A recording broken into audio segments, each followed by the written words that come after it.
From the pit, the Phillipsburg High School Gym. StatelinerSports.com presents Phillipsburg High School Wrestling. I'm Jim Meglick along with Jeff Viscomi. We have Hanover Park, the Hornets, come into the gym tonight with a 6-4 record to go against the Stateliners, who come in at 13-1. Hanover Park started the year off with a 69-0 win over Mountain Lake. They then lost to Bergen Catholic 51-18. They defeated Paramus 31-30. They lost to Don Bosco Prep 37-31. They lost to Roxbury 33-26. They lost to Brick Memorial 35-31. They defeated Madison 67-9. They defeated Belvedere 44-24. They defeated Parsippany 39-18. And last night they defeated Scotch Plains 46-9. So they're 6-4 on the year. They've been in the Beasts of the East, where they finished 11th. They were 6th that escaped the Rock. They were 6th in the Mountain Lakes tournament. And they finished 2nd at the Morris County tournament. Hanover Park is coached by James Laval, former 3-time state champion in 1995, 97, and 98. James is also a 4-time state place winner his sophomore year, finishing 5th, 6th. And for Phillipsburg, they come into this match with a record of 13-1. An opening loss to Howell, 27-24. They then defeated West Morris Central 53-7. Defeated Northampton 51-12. Defeated North Hunterdon 39-21. Beat Kittatinny 59-6. Defeated Del Val 40-15. 56-9 over Voorhees. They then defeated Easton 30-23. Knocked off Boundbrook 30-18. Defeated Parkland 37-15. Beat Hunterdon Central 42-12. Beat Warren Hills 58-6. Beat High Point 62-6 for their 900th career win. And last Saturday they defeated Southern 27-23. They are rising in the pit for the singing of the national anthem. Oh, say, can you see by the dawn's early light what so proudly we hailed at the twilight's last gleaming, whose broad stripes and bright stars through the perilous fight, o'er the ramparts we watched, were so gallantly streaming, and the rockets red glare, the bombs bursting in air, gave proof through the night that our flag was still there. Oh, say does that star-spangled banner yet wave o'er the land of the free and the home of the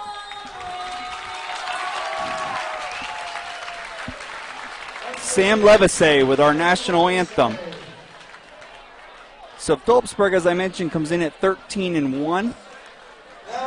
Tonight's web broadcast is brought to you by the Rothman Institute, a worldwide leader in orthopedics and official orthopedic partner of the NJSIAA. Visit RothmanInstitute.com. Also, Russo Law Offices, 633 Belvedere Road in Phillipsburg. Proud to support Stateliner Athletics. Visit RussoLawLLC.com. A. Hart, Frenzy & Smith, recognized as one of the leading insurance agencies in the United States. Find out more at afsinsurance.com. Urco Community Federal Credit Union with offices on Hillcrest Boulevard in Phillipsburg and now at 2240 Northampton Street in Easton. Remax Supreme of Phillipsburg at 533 Memorial Parkway. Their agents live here, work here, and always look to give back to the community. By Mike Weileman. Follow the latest in Region 1 wrestling news at Open Mike. That's mikeopen.blogspot.com. We're going to start tonight at 120 pounds. Hanover Park has Lou Ramo, a sophomore, 17-6. Phillipsburg, Tyler Agins, a junior, 11-13. At 126, Anthony Cefalo, a senior, 21-1. Phillipsburg freshman Brian Meyer, 11-11. At 132, Austin Nash, a senior, 21-6. Phillipsburg senior Don Agins, 11-14. At 138 for the Hornets, either Gene Angelo, a senior, 13-9, or Connor Milden, a freshman, 2-3. Against Phillipsburg junior DJ Wissing, 20-8. At 145, either Angelo or Milden. And for Phillipsburg, either Steve Friedman, a senior, 18-8, or Corey Zinsmeister, a senior, 4-4. At 152, junior Matt Santos, 6-10. For Phillipsburg, senior John Kaluzny, 15-6. At 160, Anthony Oliveria, junior, 20-7. Against Phillipsburg senior Max Elling, 26-2. At 170, Rory DeLuca, sophomore, 4-13. Phillipsburg Jim Shootem, a senior, 25-3. Or Jan Ondell, a senior, 4-1. At 182, Mason Sangillo, a senior, 18-8. For Phillipsburg, senior Tim Hinkle, 9-12. Or sophomore Drew Horn, 21-6. At 195, Eric Bocard, a senior, 9-9. Or Pat Julich, a senior, 3-10. For Phillipsburg, Muhammad Fawad, a senior, 10-7. Or Drew Horn, a sophomore, 21-6. At 220, either Bacard, Julich, or Pat Roke or Paul Rolla, a freshman, 1-3. Phillipsburg, Robert Maliz, a sophomore, 22-6. At 285, Tom Hunt, a senior, 11-10. Phillipsburg's Kyle Nothnagel, junior, 7-0. 106, Gerard Angelo, a freshman, 20-3. Kyle Marcus, a junior, 18-10. And at 113, Sean Conley, a freshman, 12-5. Phillipsburg, Tom Kozar, a junior, 5-7. And we're underway quickly here tonight at the pit. At 120, where it's Lou Ramo, a sophomore, 17-6. Phillipsburg's Tyler Agins, a junior, 11-13. And you know, Jim, Peaburg did win the coin flip, and Coach Post told me beforehand he wanted the even bouts, so already the State Liners off to a good start winning the flip. Agins in on the left knee, and stalemate's called. Referee Gary Kessel's the referee, assisted by Doug Bush. Tied up in the center. Agins half shrug attempt. Now it's Ramo in on a single, and he gets the opening takedown. Lou Ramo leads Tyler Agins 2-0. And he's got him on his back. He's got the left arm over. He's trying to jump out the other side, try to do a body press. He's got Agins in some trouble. Agins bellies up, but Gary Kessel counted out 3 back points. Just waiting for him to break the move, and now he hoists him over again. And he's got Agins on his back. He needs to sit through with it. Now he's trying to lift up on the head of Agins. Hanover Park was favor here at 120. Now a body press. Gary Kessel looking in. Agins in all kind of trouble. 20 seconds to go in the first. And the fall. Lou Ramo with a fall in 1:45. And Jim, one of the keys coming in was the bonus points. Coach Post said coming in, he recognized Hanover Park had the advantage between 106 up to 132, but he stressed that the State Liners have done a great job this year of staying off their backs. He mentioned the Boundbrook match, but if you're James Laval and Hanover Park, what a great way to start by getting that opening fall and that 6-0 lead. Absolutely. And at 126, Phillipsburg's Brian Meyer, a freshman, 11-11 against senior Anthony Cefalo, 21-1. Cefalo, a two-time state champion. He's got the opening takedown in the first 12 seconds. He leads 2-0. When you look at Cefalo, this guy finished third in the Beast of the East, and he was also a champion at the Escape the Rock tournament. In the final, he knocked off the very talented Luke Caron from Bethlehem Catholic. Yes, Cefalo's only loss, looks like he's got some blood right now. Cefalo's only loss this year came to Austin Asada of Brecksville in the semis of the Beast. That's where Luke Caron went on to win. And like you just said, he defeated him in the next tournament. So, I mean, what a weight class that had to be. Yeah, absolutely. Well, since we have a little time here, Jim, just want to mention also some keys coming in. I had a chance to talk to Dave Post. Bonus points are really everything he stressed. Again, he recognized that Hanover Park's favored 106 to 132. Limit the bonus points the best they can. So far, that hasn't happened. But he also mentioned that the State Liners should have the advantage in the upper weights from 160 to heavyweight. He's hoping he can get at least one, maybe two falls in that span. He considered 138 the biggest toss-up in the bout in this match. And one other key, Hanover Park is missing their very talented 145-pound wrestler, Christian Basilino. Now, Basilino is going to go to Bucknell University for wrestling and football, but I guess he has a head injury, just happened the other day in the most recent match. So Hanover Park, without one of their top wrestlers in the middle, will hurt them, but this is a very battle-tested team. You went through all their matches, wins and losses. 3 of their 4 losses have come against the teams ranked 1, 2, and 3 in the state, according to the Star Ledger. Bergen Catholic, Don Bosco, and Brick Memorial. So James Laval's team is battle-tested, and that's why he's very excited to bring this Hornet team here to the pit for the first time ever. These two schools are wrestling each other. And Cefalo just gets done with the blood time, and he cuts Brian Meyer. It's now 2-1 Cefalo. Minute 40 to go in the first. Cefalo looking for an underhook. Pushes Meyer off. They go off with 132. Cefalo, a two-time state champ. His sophomore year, it was a stacked Region 3 with Brendan Callis, a two-time state champ, Christian Inarello of Del Barton, and John Mealy of Governor Livingston. And Mealy actually was the one that knocked off Cefalo in that region and didn't make it to the States his sophomore year. Just pawing right now, and Cefalo gets behind Meyer and brings him down for the second takedown of the first period. It's 4-1 Cefalo. Looking to try to bring the wrist across the head. Gives up on that. Meyer comes to his base. Again, Cefalo looking for the wrist. Meyer stands. Off the mat they go. 45 seconds to go in the first. 4-1 Cefalo. And also Cefalo will be continuing his wrestling career at South Dakota State University.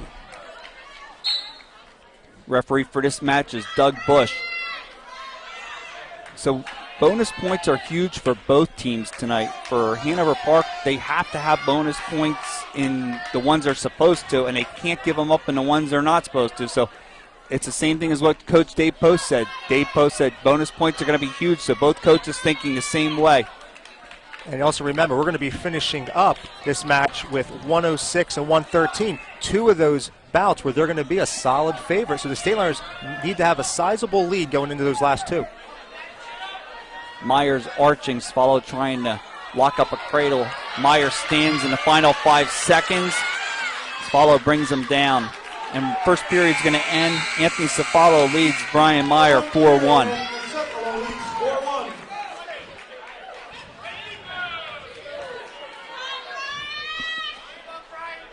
Brian Meyer's choice, he's going to go down to start the second. And right away, Cefalo's going to cut him. So 4-2.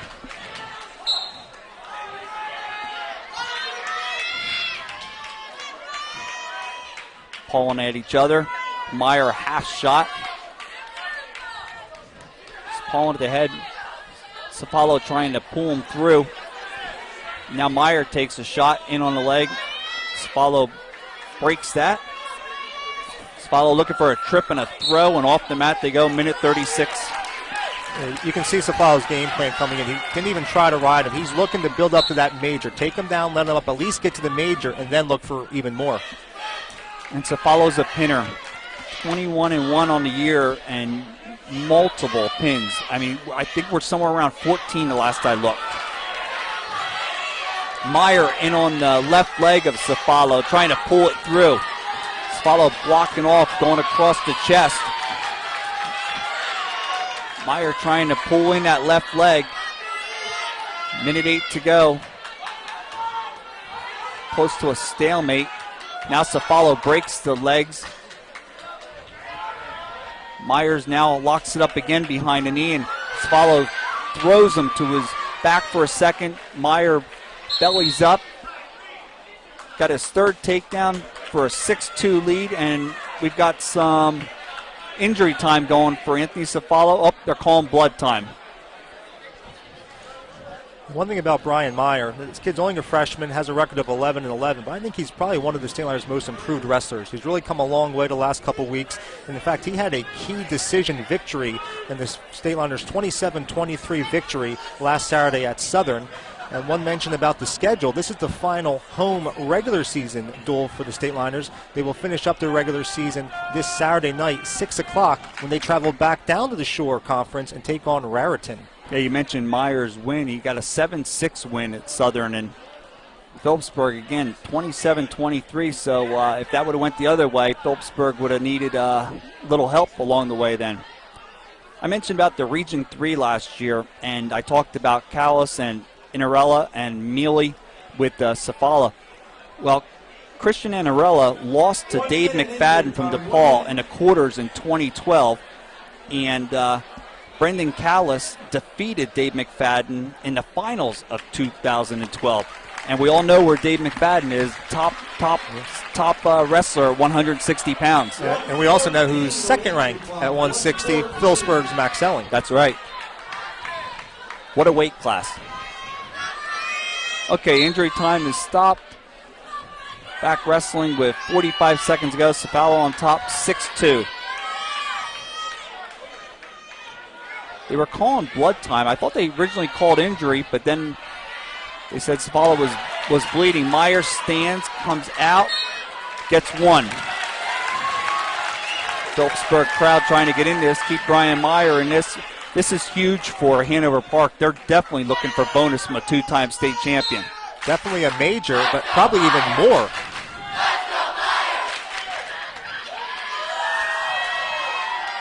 Brian Meyer, for a freshman, just has been phenomenal. I mean, you look at his 11-11 record, and you would never know what this kid puts on the mat. He just gives 6 full minutes every match. Meyer in on the left leg now, Cefalo trying to pull it through. 10 seconds to go. Cefalo takes a peek at the clock. Meyer trying to pull it through. Cefalo trying to reach over and block off. And second period comes to an end. 6-3 Cefalo. Cefalo's going to go down to start the third. Only a 6-3 lead. I'm sure if you asked Dave Post beforehand, in this matchup, would you take a 6-3 deficit going to the third? I think absolutely. I think he would take it 7 days a week. Yeah.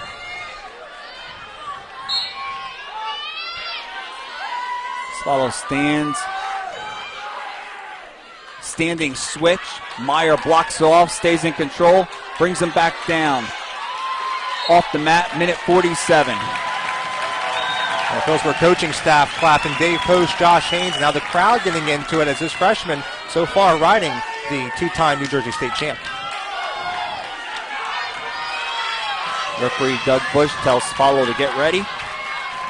He's set. Brian Meyer going on top. Cefalo stands. Meyer breaks him down. Meyer looking to reach across the chest to get to the right arm. Cefalo stands. Meyer tries to bring him down. Double legs him down. Breaks him flat on the mat. Minute 30 to go, third period. And this crowd is into this right now. Brian Meyer looking to lock up a cross-face cradle. Gives up on that. Swallow's got his head flat on the mat. Swallow stands.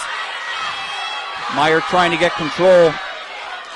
Trying to hold on to the left leg of Swallow. Now he drops down on two. Now he goes for the lock behind the left leg with both arms. Swallow's close to one. 1 minute to go in the third period. Swallow leads 6-3. Meyer trying to hold on. Swallow comes around and gets the reversal. It's now 8-3 Swallow. And right now, Swallow is going to need at least 3 back points to try to pick up that major decision. Looking to go up and over the head with the left arm, and potentially dangerous call by referee Doug Bush. So 38.7 seconds left. Because at this point, I don't think he's going to have enough time to take him down, let him up. He has to go for some sort of tilt to get those back points. Student section behind us to our left from the StatelinerSports.com table, trying to give Brian Meyer some encouragement. Swallow just riding, trying to throw a leg in right now. Gives up on that. Tries to break down the left arm. Brian Meyer, 24 seconds to go, third period.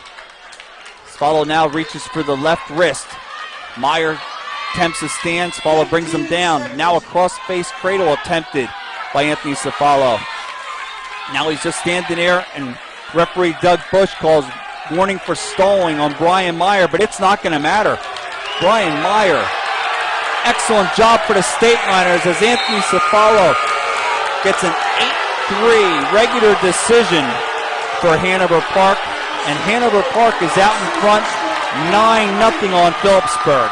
And that's just a great example of an individual wrestler who lost his bout, but really was a victory in many ways for his team, saving those bonus points, especially with Hanover Park getting that opening fall at 120. They had the momentum. Now their two-time state champion comes. They're thinking maybe back-to-back falls, or at least a fall in the major, maybe a tech. But instead, the Stateliner fans excited that their guy only gave up the regular decision. And now we're going to 132, where Hanover Park has Austin Nash, a senior, 21-6. And for Phillipsburg, it's senior Don Agins, 11-14. And Nash has a takedown in the first 11 seconds, and he leads 2-0. Nash will head to Purdue now to further his wrestling career. Nash gives Agins an escape. It's now 2-1, minute 39 to go in the first. And we saw Swallow do that same strategy, take him down, let him up. He was unable to work for the bonus. We'll see what type of success Nash has. Nash finished 5th at the Beast of the East and 4th at the Escape the Rock tournament. Yeah, Nash was a runner-up at the Morris County tournament as well.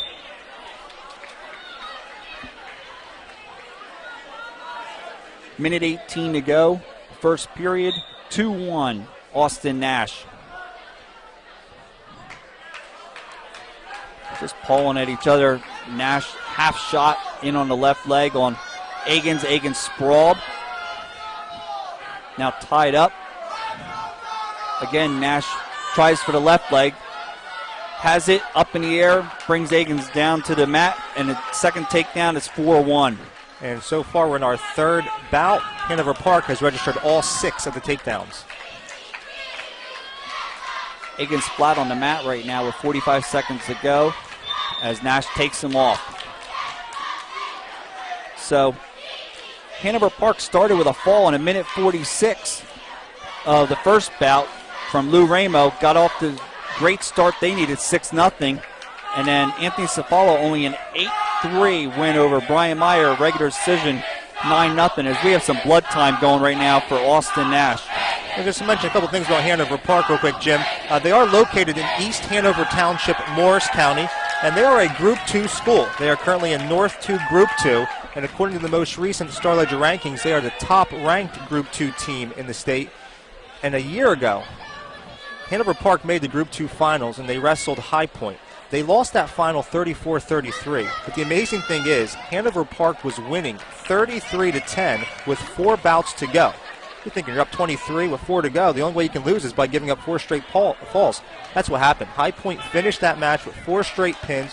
High Point defeated Hanover Park 34-33. So what a heartbreaker. But this team returned a big part of that core. They're currently ranked 12th in the state, and here they are making their first ever visit to the pit. Blood time is done right now, and Austin Nash gives an escape to Don Agins a start with 40 seconds to go. It's now 4-2. Nash a half shot. Agins sprawls off the mat. So right now you see Hanover Park very aggressive on their feet to start this match. Nash shoots on the left leg. Agins sprawls. Again, half shot.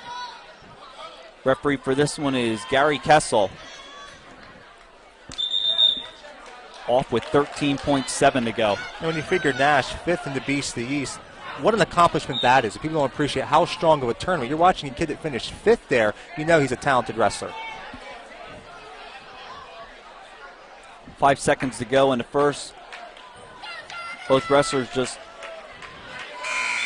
locked up. First period ends 4-2 Nash. One period, Austin Nash leads 4-2. And Nash will go down to start the second.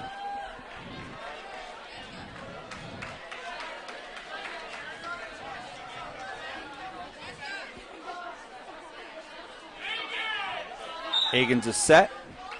Nash stands. Agins drops down on the right leg. Now he pulls up the right leg of Nash. Nash trying to block off, and Agins takes him off the mat. Minute 47. And we saw something similar in the previous bout where Safala was up 4-1 after the first period, but Brian Meyer was able to slow him down, ride him a little bit. That's what Donald Agins has to do here. He's only down 4-2 in the second. Again, trying to avoid giving up those bonus points. Nash stands, and Agins pulls him hard down to the mat. Nice lift. Now Agins looking to go under the left arm and through the crotch. He's got the right leg thrown in, looking to go under the left arm. Now he's trying to pick up the left leg and try to pull Nash up and over. Nash trying to just stay on his base, doesn't want to give anything up there. Now Agins looking for a ball and chain right there with the right leg thrown in and going under the left arm.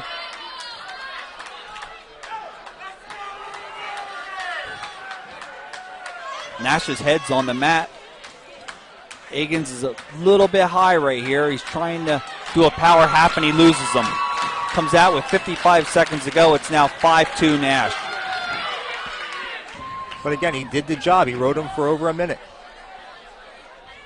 So now Nash needs to get aggressive here to start working towards that major, which I'm sure he was thinking about before he even got out there. They go off the mat with 39 to go in the second. And the impressive thing there with Donald Agins is he wasn't just hanging on, like stalling on the ride. He was looking to make a move, looking for a tilt, trying to get back points. He's trailing 5-2. Nash, half shot. Now they tie up in the center. Nash being the aggressor right here. Nash with 2 takedowns and an escape to 2 escapes for Don Agins. We're down to 20 seconds to go in the second. 5-2 Nash. Nash in on the left leg of Agins. Agins sprawls trying to block off with a wizard. Now Agins underhooks him and off the mat they go. Nice job by Don Agins right there. And Agins will have choice in the third. Coach Dave Post up shouting some instructions to Don Agins.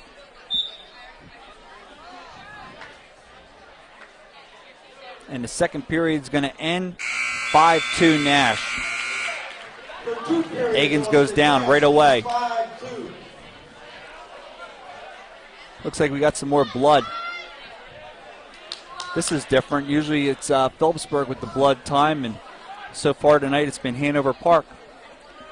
Jeff, you mentioned about the tough schedule that Hanover Park has faced, and the New Jersey top 20 list is Bergen Catholic 1, Don Bosco Prep 2, Brick Memorial 3rd, Phillipsburg 4th, St. Peter's Prep 5th, Jackson Memorial 6th, Howe 7th, Del Barton 8th, Boundbrook 9th, DePaul 10th, Paulsboro, Hanover Park, Clearview, Paramus, and Toms River South 11 through 15, Delsea, St. Augustine, Long Branch, South Plainfield, and Southern finish out the top 20. And the one thing you notice, people see that Howell is ranked below the state liners. That's because Howell lost their first duel this past weekend to Jackson in the Shore Conference tournament. Of course, Howell, the only team to knock off the state liners this year. So blood time's over. We're back to action in the third period now, where Don Egan's goes down. Trailing 5-2, needs to come out and get a takedown to tie this thing up. Right now, Austin Nash just riding parallel ride right now, and Egan stands, and he's out. It's now 5-3 Nash.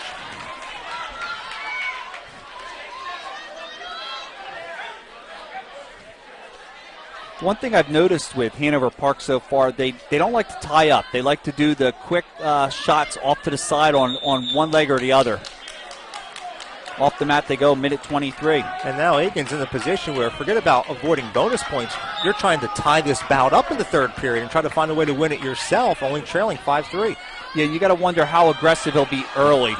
And just when we say that, Nash goes in and gets his third takedown, and he leads 7-3. I was thinking if he would have waited to the last 15, 20 seconds and tried a move, it wouldn't have made a difference. But now Nash has a 7-3 lead, and we're down to a minute to go in this bout. Not much going on. Nash just riding on top. Egan's not able to come up. Now Egan's tries to do a knee tap from underneath. He does. He comes to his feet, and he gets the escape. It's now 7-4. Off with 40 seconds to go. Yeah, 7-4 the score, behind 3 takedowns and 1 escape for Nash and 4 escapes for Donald Egan's.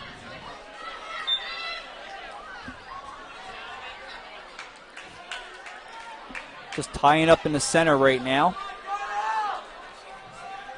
Thought Nash would have been a little bit more aggressive here in the third. Now he's in on the right leg of Egan's. Lifts it up, trips, down to the mat. Got his 4th takedown. It's now 9-4. We're down to 20 seconds to go in the third. So now he's got to turn him for 3 to get the major. He's trying to bring the left arm up over the back. Now he's reaching for a bar. He's going to run out of time. We're down to the final 4. So Hanover Park takes the first 3 bouts. This one was a 9-4 regular decision, and they are out in front 12-0. And to no surprise at all that Hanover Park won these first 3 bouts. Said Dave Poach expected that coming in. He didn't want to give up that fall at 120, but he has to be happy that both Meyer and Donald Egan's only gave up regular decisions. Now at 138, this is the one bout that Dave Post mentioned was the toss-up. Yes. Gene Angelo comes out for Hanover Park, the senior, 13-9. And he's going against Phillipsburg's DJ Wissing, a junior, 20-8. And this is the matchup Coach Post expected at 138. And this is one of the toss-ups, basically, that both coaches looked at and said that they needed. So Coach James Laval said he wanted this one, and Coach Dave Post wanted this one as well. And Phillipsburg trails 12-0 right now. But, again, no bonus points the last 2 bouts, which was huge. So now Wissing, half shot. Now he's got his arm cupped underneath the back, and he tries a trip, inside trip, and Angelo goes lateral drop. No takedown. Referee Doug Bush gave him a takedown and waved it off. Nice lateral drop, but it just ran out of room.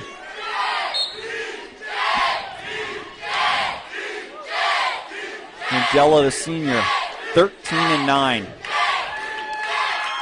Wissing in half shot. Angelo sprawls.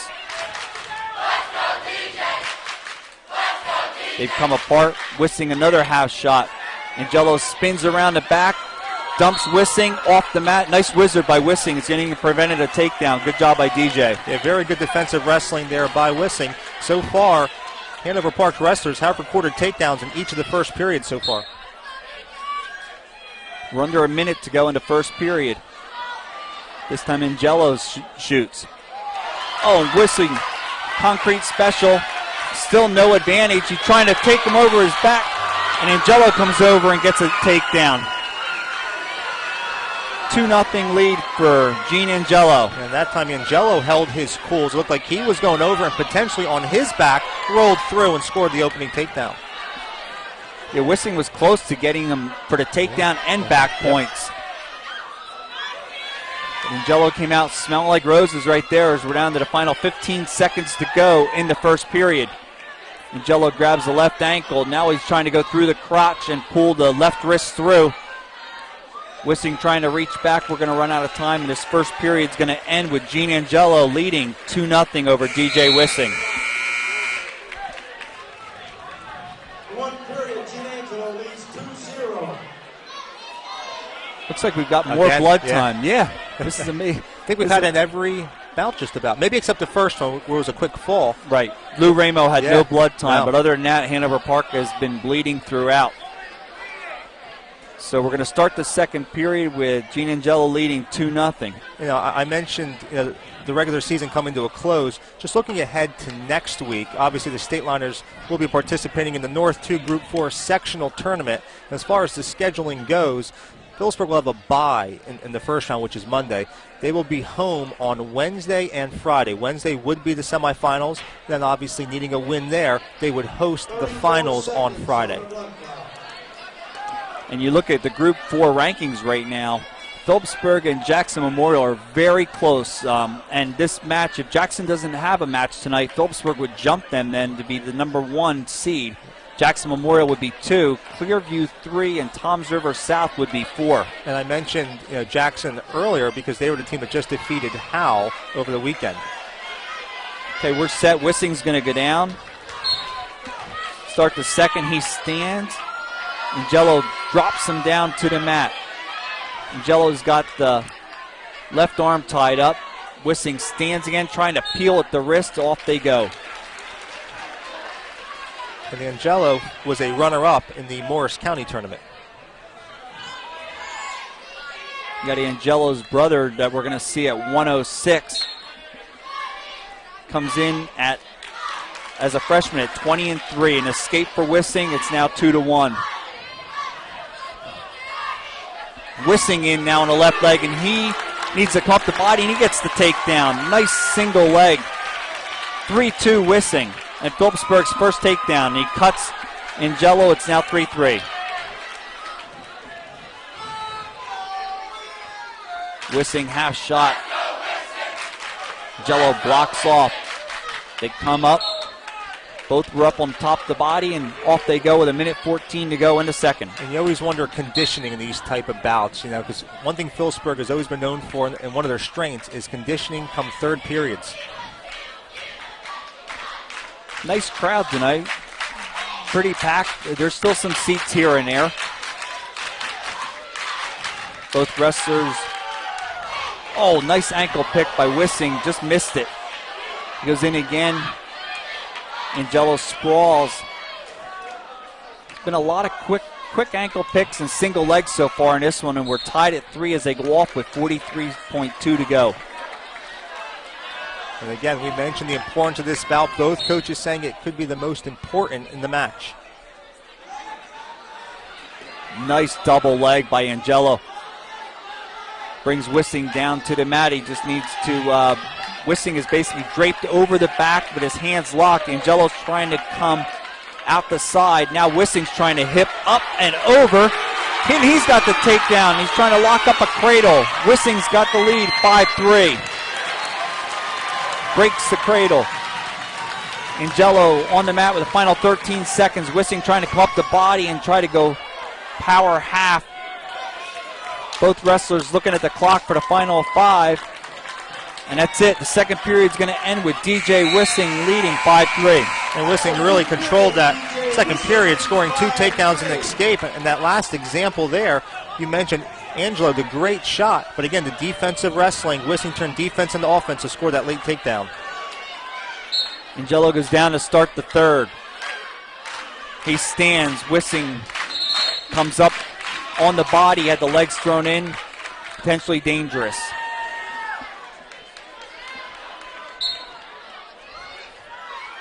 Angelo sits out, tries to kick back, trying to break the hold of Wissing on top. Wissing now is going under the left arm. Parallel ride right now, trying to grab the right wrist.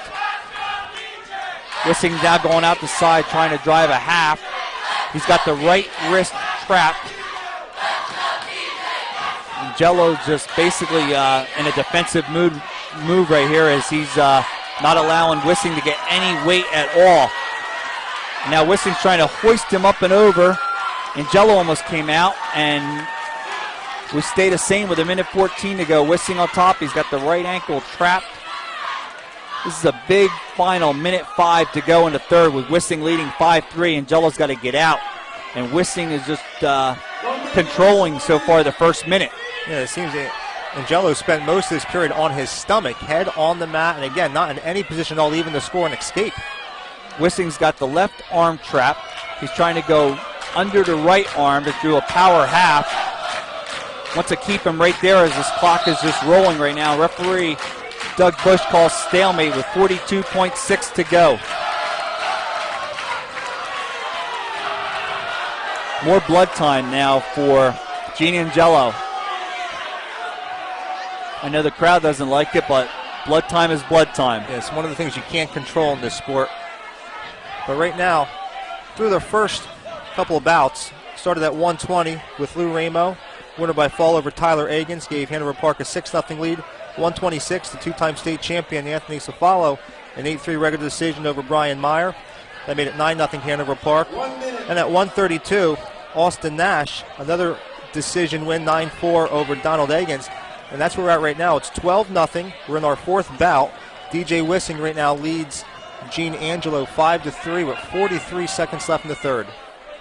DJ Wissing was third at the Bethlehem Holiday Tournament, third at the Hunter and Warren Sussex Tournament. He's ranked fourth by the Express time. He has 40 career wins. 124 on the blood clock, not an issue in this match at all, as we got 42.6 to go, and Wissing out in front, 5-3. So that means with Angelo up here, that means they're going to send Connor Milden, a freshman, 2-3 up at 145, and Phillipsburg will either send out Steve Friedman, a senior 18-8, or Corey Zinsmeister, weighed in at 145. He's a senior 4-4. Okay, the blood time stopped. Wissing rides out the left side. Angelo stands, brings him back down. 30 seconds to go, and this crowd's letting you know how important this bout is. Wissing got the left leg thrown in, underhooking the right arm. Not close to turning him, but he's doing a very effective job riding right now and making it look like he wants to turn him. So Angelo just can't get off the mat. He's flat. Wissing trying to pull up on the right arm. We're down to 5 seconds. And this is a big one for the State Liners. DJ Wissing, a 5-3 decision over Gene Angelo. It's now Hanover Park 12, Phillipsburg 3. And again, I'll repeat it, but Dave Post, when I asked him, he said 138, in his opinion, was the biggest toss-up coming in, one that he felt he could get. His team would be in really good position. And then factor that in with Meyer and Donald Agins only giving up regular decisions. State Liners, although they trail 12-3, in pretty good shape.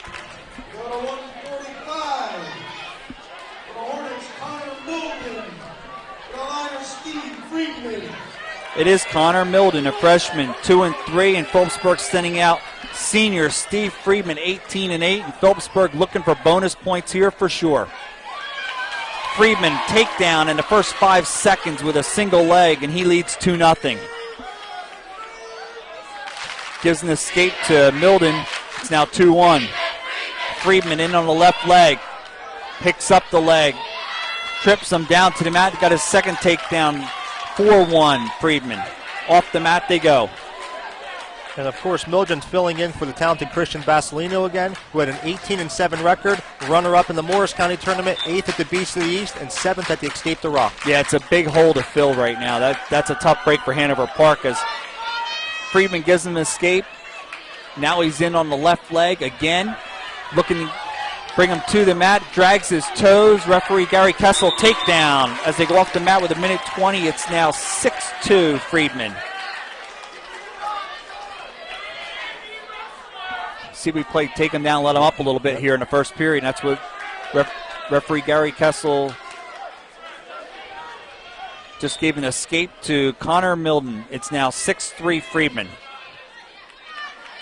Wasn't sure he was going to say something to Connor Milden or if there was blood again. That's what but gave him the escape. Now Friedman leads 6-3.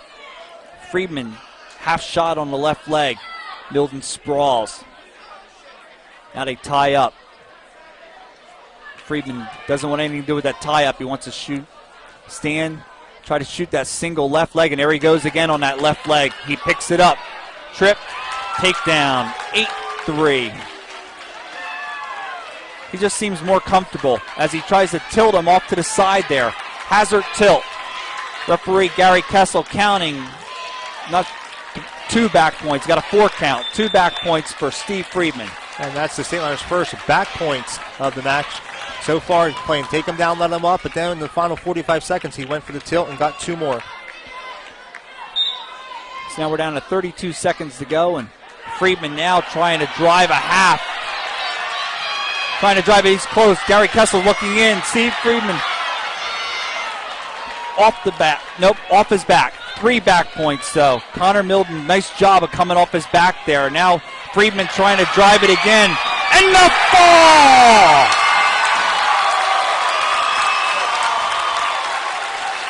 Steve Friedman with a fall in 1:48 with a body press.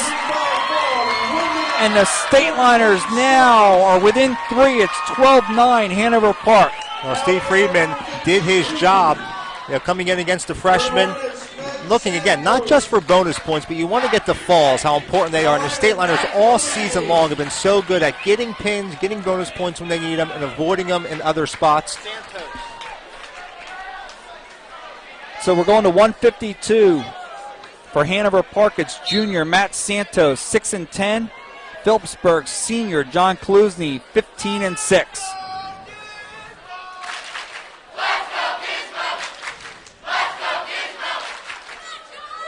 So a big fall for the State Liners at 145. Steve Friedman comes through in 1:48.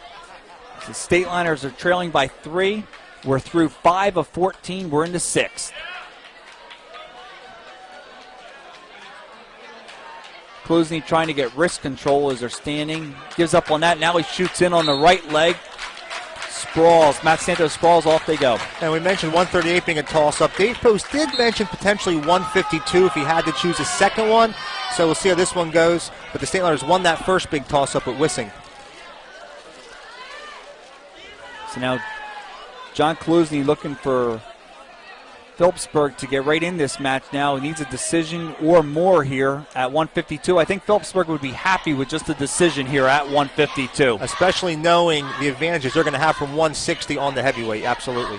Yeah, and 160 is a huge one if we have the same wrestlers come out with Anthony Oliveira, a junior, 20-7 against Max Elling, a senior, 26-2. Those two met, and it was only 2-0 Elling in the tournament when Elling ended up pinning him, and that was at the Beast of the East. And that was in the 3rd period that Elling was only winning 2-0. So that's a big match coming up next at 160 if we should have those two wrestlers. Klusny trying to pick up on the right leg, trying to bring Santos to the mat. He's got to pull it through. He's got to pull it through. He tries to pull it through. Now he reaches down for a double. He's going to lose him as Santos is trying to go off the mat. He's got a wizard thrown in. Klusny trying to drag him in. Off they go with 11.2 to go. Klusny had the right leg. He needed to pull it through. Instead, he dropped down to go for a double leg. And Santos was able to get off the mat. No advantage. So we're going to have our first scoreless first period of the night between John Klusny and Matt Santos. But as you mentioned, Klusny came closest to scoring a takedown. He must have had Santos' leg there in the air for a good 30, 40 seconds. Santos was able to hop free, get towards the out-of-bounds mark before getting out. Klusny will go down to start the second. Klusny comes out in front. He's now in on a double. Looks like he's going to get a reversal. He's got a reversal in the first 9 seconds, and he leads 2-0. See if Klusny can work on getting some back points here from Matt Santos. Santos stands. Klusny trying to pick up Santos, and they go off the mat. Minute 31 to go in the It second. looked like he's also trying to bar that arm and maybe bring him back down directly into a tilt, but unable to do so. Watching Matt Santos walk back to the center, grabbing his hips, and again, you mentioned conditioning, and it could be a factor.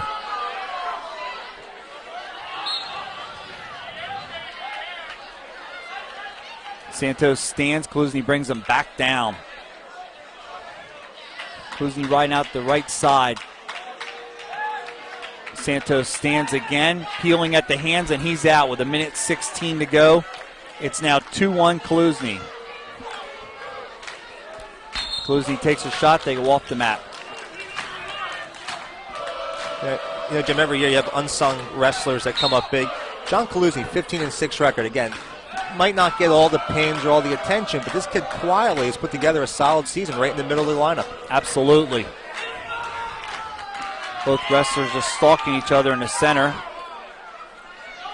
Klusny was 6th at the Bethlehem Holiday Tournament. He's honorable mention in the Express Times. And a stalling warning on Matt Santos as he backed up, and referee Doug Bush hit him.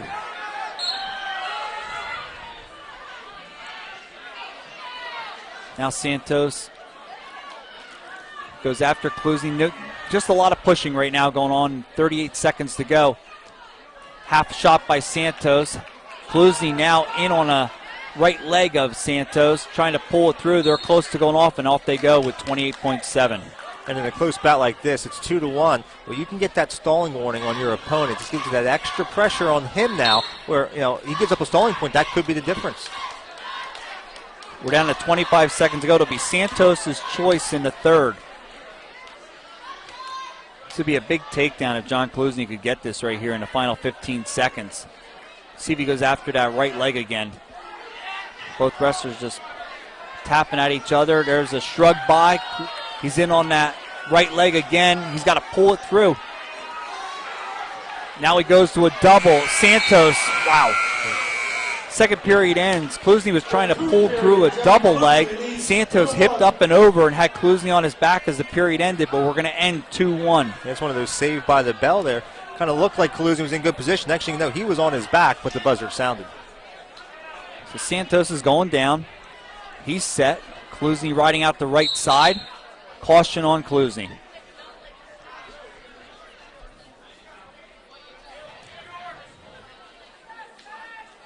Riding out the right side again. Santos stands. Klusny brings him back down, and he's got him on his back for a 1 count. 1 count. Just a hazard tilt from the standing position. He brings him up again, off. Santos stands. Klusny brought him down. Had a hazard tilt for a 1 count for referee Doug Bush, and that was it. And Hanover Park coach James Laval telling Santos, free your hands. Don't let him even set up that tilt. Santos is set. Klusny riding out the left side this time. Klusny trying to lock up a cradle. Gives up on that. Santos stands. Klusny brings him down again. Santos is flat. Klusny going under both arms right now, trying to drive a bar. He's got the left arm barred. He's got the right wrist trapped. Now he's trying to go out to the other side and do a power half from the right. Gives up on the bar. Referee Doug Bush told both wrestlers right now, let's keep it moving. Klusny waiting for Santos to stand. He does stand. Klusny's got to bring him down to the mat. Instead, he just pushes him off. Minute 3 to go. And so far in this match, State Line wrestlers done a good job from the top position, good job of riding. And sometimes they've been riding for 45 seconds up to a minute. And right now, there's a minute 3 left in the third. John Klusny leads Matt Santos 2-1. Santos stands on the whistle, and he's out. So we have 1 minute to go, and we are tied at 2. And there's a stalling warning against Santos. Right away, Klusny in on the left leg of Santos. He's been in on the legs many times and hasn't been able to convert that takedown. He now does a knee tap, and he drags his toes for a takedown with 43.6 to go. Nice knee tap right there. And right on the edge of the mat. Now can he hang on to this 4-2 lead? Santos is set. Santos stands. Kluzny goes under the arms. Tries to pick him up. Santos down the mat safely. 30 seconds to go. Kluzny now looking to go under the arms again. Santos stands and he's out. So now we've got 25 seconds to go. Santos needs a takedown for the win. Kluzny needs a takedown also for the win, but right now Kluzny needs to just take one shot right here, and there it is. He's in on the right leg again of Santos, just trying to hold on. He doesn't need to convert here. He just needs to hang on with 5 seconds to go. 2, 1.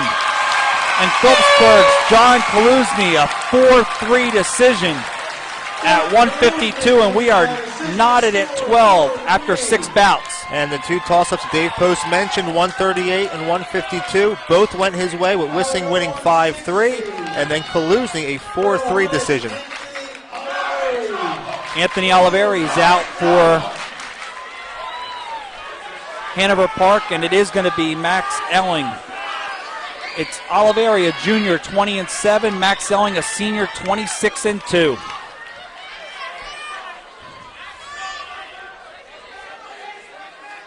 So Phillipsburg back in it now. We're tied at 12. Each team has won 3. Each team has a fall and 2 decisions.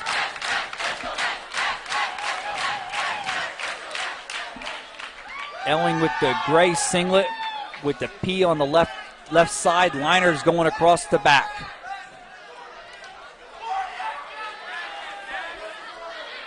I think you'll see a lot of respect right here between these two. These guys know each other from this year, so don't know how open they'll be here in the beginning. Right now, nice shot by Elling, sprawl by Oliveri, and off they go with 1:14. And you mentioned how Elling had that 2-0 lead in the third period before the fall, but that's really what Max Elling is, such a dangerous pinner. I mean, even if he's winning by a point or two, he's always that one move away from putting you on your back. He's always looking for some kind of throw or a chin whip or something to put his opponent to his back.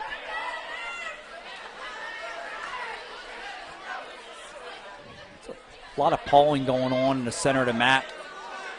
Oliveri yet to attempt a shot. Elling with just the one so far. Elling now a half shot. Oliveri sprawls. Off they go. 46 seconds to go. And we mentioned Max Elling. According to Star Ledger rankings, he is second at 160. Phillipsburg student section trying to get Max Elling going here. Elling,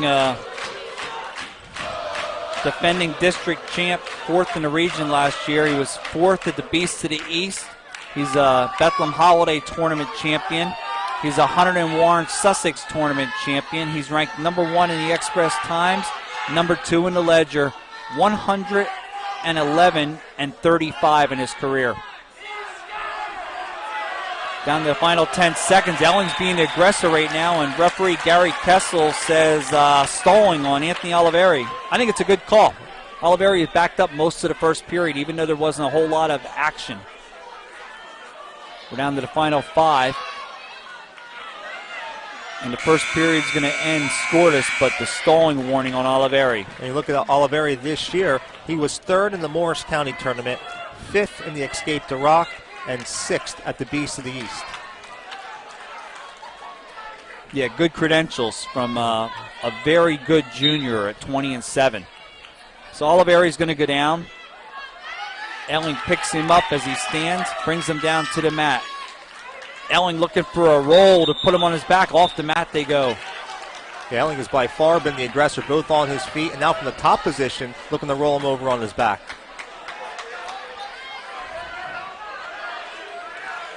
Oliveri set. Elling riding out the right side. Looking to lock up a crab claw, basically rolling. There he goes, Elling over on, trying with the crab claw. He's got his locked up. Now he's got some back points coming. 1, 2, 3, 4, 5. 3 back points coming from Elling as soon as he breaks the hold. And he does. It's now 3-0 Max Elling. Yeah, he looked for that move the first couple seconds, but went out of bounds. That time able to hit it. Not enough to get the fall, but the 3-0 lead. Now he's looking to do an elevator. Got a right leg thrown in. Now he's trying to go a cross-face cradle with the right legs thrown in. Trying to pick up on the left ankle. Oliveri's not really doing much underneath except defending, going to his back again. Elling's looking for any way he can to turn Oliveri in the final 53 seconds to go in the second. And remember, Oliveri does have that stall warning as he trails 3-0. Elling has the right ankle trapped. Gives up on that. Now he throws the right leg in. Grabs the left ankle. Now he goes for the left wrist. He's going to try to pick up on the left arm of Oliveri. Stalemate call by referee Gary Kessel. Got some blood time. Take this minute right now to say hello to my grandson, Corbin, listening in Pennsburg, Pennsylvania, and my granddaughter, Blakely, listening in Nazareth, Pennsylvania. And hope you're enjoying the match tonight. Phillipsburg and Hanover Park are tied at 12, and we're in the 7th of 14. Well, you got family all over the place listening, right? It's a good thing. It's a good thing, yes. It is a good thing. I just can't believe the blood tonight from Hanover Park. I don't think Phillipsburg has been called for blood one time. I think it's been the Hornets each and every time. Yeah, and it's not like they're using a lot of the clock, but No. it just comes at the wrong time.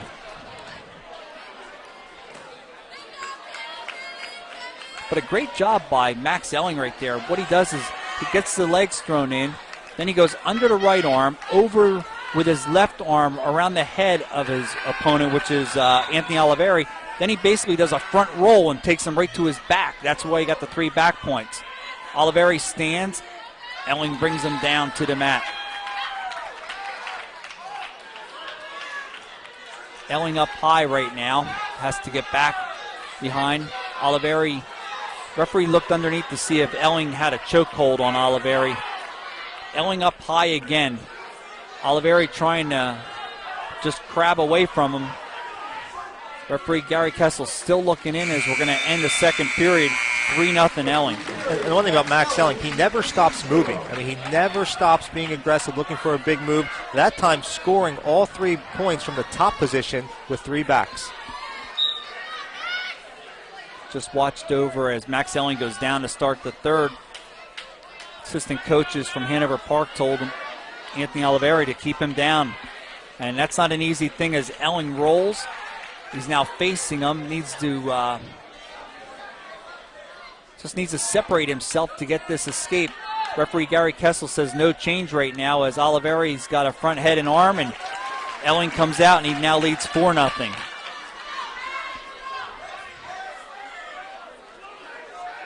Now I think you'll see Elling open up as he shoots in now on a double.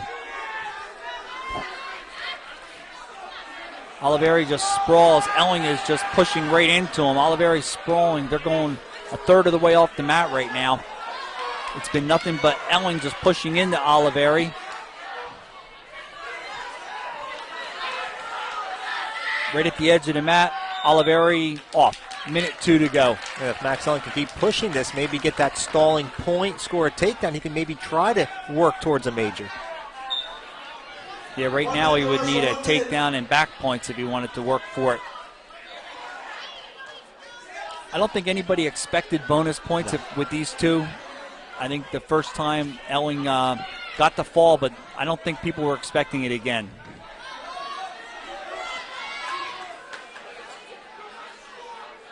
.40 seconds to go. Neither wrestler shooting right now, just pawing at each other, locked up. Now Elling goes in on a single. Off the mat they go. And of course, Max Elling will be continuing his wrestling career at Columbia University. 30 seconds, 30. Final 30 seconds. Oliveri now. Referee Gary Kessel gave him a takedown. Phillipsburg fans didn't think so, but he did. He got a takedown, then he cut Elling. It's now 5-2. 15 seconds.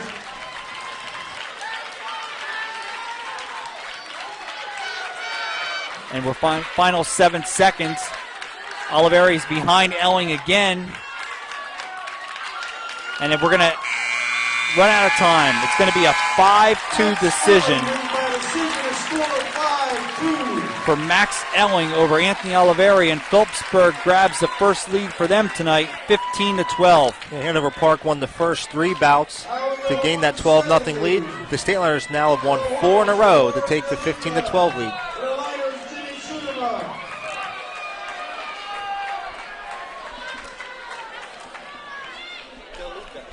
Rory DeLuca comes out. He's a sophomore, 4-13.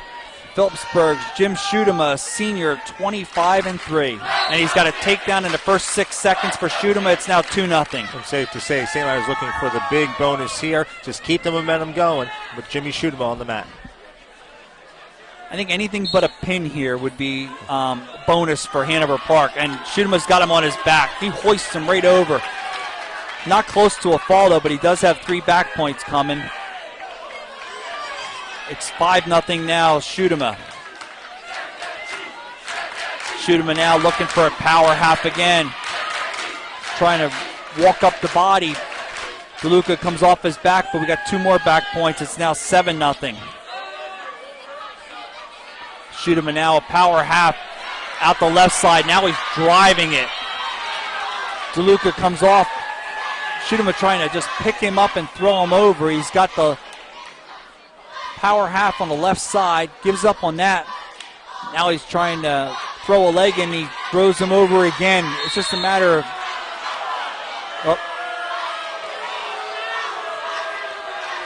Referee Doug Bush stopped the action. He gave him 4 back points because he was throwing him to his back, which is an option for a referee if he feels that a wrestler took injury time because of going to his back. So referee gave Jim Schutema 4 back points. It's now 11-0. You don't see that too often, Jeff. No. And the one thing about Jimmy Schutema, all the years watching him wrestle, so tough from that top position. In fact, he's so tough from the top and the bottom. Such a dangerous wrestler. I mean, he's close to a tech fall and just a minute into the bout. Yeah, we're 57 seconds in. It's 11-0 Schutema. DeLuca stands. Schutema brings him right down. Again, you're looking at DeLuca 4-13, Schutema 25-3, and Schutema 112-24 in his career. DeLuca flat, Schutema trying to pick up under the right arm of DeLuca. Now he's trying to drive it across. DeLuca stands, and off they go with 33 to go. So Rory DeLuca hasn't given up here, but Jim Schutema in complete control for the Stateliners. Yeah, so far it's been just 1 takedown this period, and then, of course, the 9 backs, culminating with that 4-point back. Again, Schutema just throws him to his back. Now he's trying to do that power half again, trying to drive it over. He's got to watch the full Nelson there, and he's got 2 back points. Makes it 13-0. Now I think Jim just needs to ride out this period. And when I say he throws him to his back, I thought he would have waited till the second period, because now this is going to end it for a tech fall.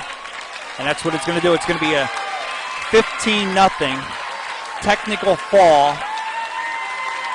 in a minute 57. And Phillipsburg now leads 20-12. And that's 5 straight bouts won by the Stateliners. 1 fall, 1 technical fall, and 3 regular decisions. I said 157. Ed Mancinelli said 158. Mason Sangillo comes out for Hanover Park. And for Phillipsburg, it's Tim Hinkle. Tim Hinkle, a senior, 9-12. And Mason Sangillo, a senior, 18-8.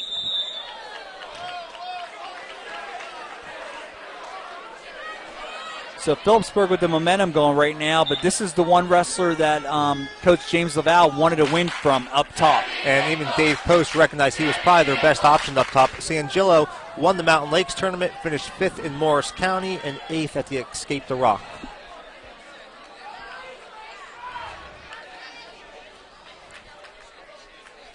just tied up in the center. Hinkle circles in. They're just locked head and arm. Sangelo pushing into Hinkle. They break apart. Neither guy left his feet yet. Just a lot of pushing.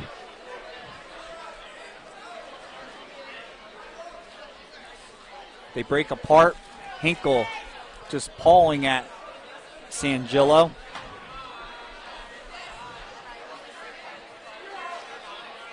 Sangelo's locked up with Hinkle. Again, just a lot of pushing back and forth right now.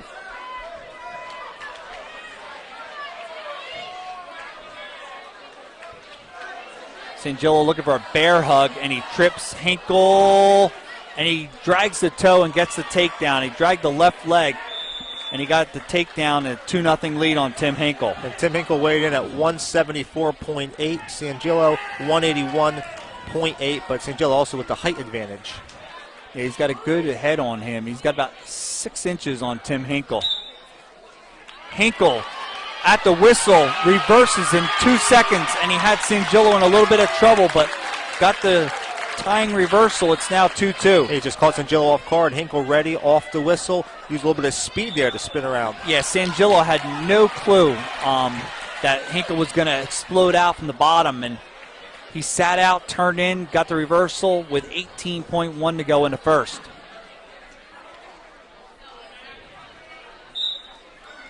Hinkle riding out the left side. Sangelo stands, tries to get wrist control. Hinkle needs to bring him down to the mat. He picks him up. Now he brings him down, and they're right on the edge of the mat. Off they go with 3.2. So nice job by Tim Hinkle right there. And also, Jeff, he can just ride out these last 3 seconds of scoring that reversal. Don't give up that late escape.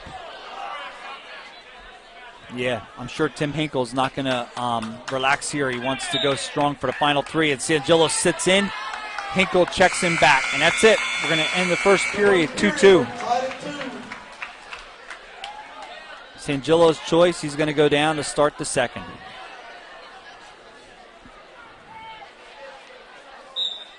Hinkle riding out the left side.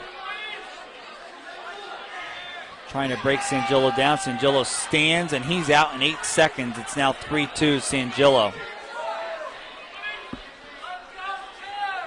The only takedown in this bout belongs to Sangelo. And he has the 3-2 lead with the takedown and escape. Hinkle with the reversal. Minute 40 to go, second period. Head taps. Now Sangelo looking for that bear hug again, trying to hoist up Hinkle up in the air. Now he goes to a front head and arm. Needs to bring Hinkle down to the mat with that front head and arm. Now he's looking to go up and over the back with a bar, a front bar. Again, he's looking for any kind of power move right now, whether it be bear hug or front head and arm. Hinkle breaks it. And again, Sangelo goes for that bear hug, and they're off with a minute 6. Does he call that a cement job, right? The front head and arm there. Trying to throw a big move, try to put Hinkle on his back. Situation here where, again, Hanover Park not going to be favored the next 3 bouts. And they're already down by 8, looking for bonus points any way they can get them. Yeah, Phillipsburg is going to try to rack up the bonus points in the next 3, or at least get a win and bonus points in 2 of the 3. Hinkle with a half shot got himself in some trouble, and Sangelo was not able to take advantage of it. They're both standing again with 40 seconds to go in the second. Again, Sangelo's going for that bear hug. Looks like Kyle Northnagel, a heavyweight, what he likes to do. Likes to go under both arms. This time he tries to hoist up on him, do the inside trip, and they're off with 24 seconds to go. A lot of upper body wrestling here. Both guys looking for some sort of throw.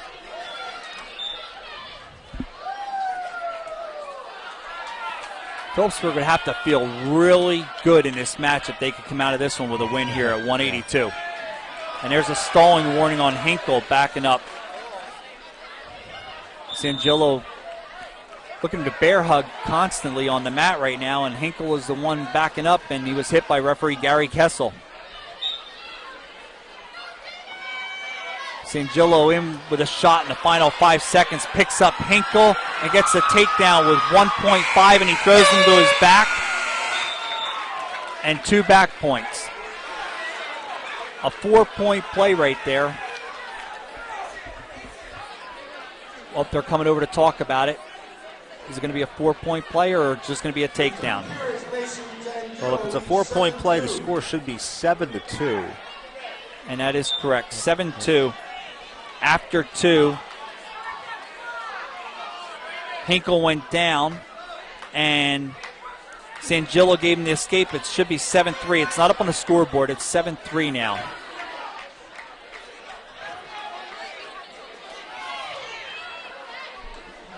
There it is, 7-3. Minute 40 to go. Sangillo right now with 2 takedowns in this bout. He's got the big 5-point or 4-point play to end the second period.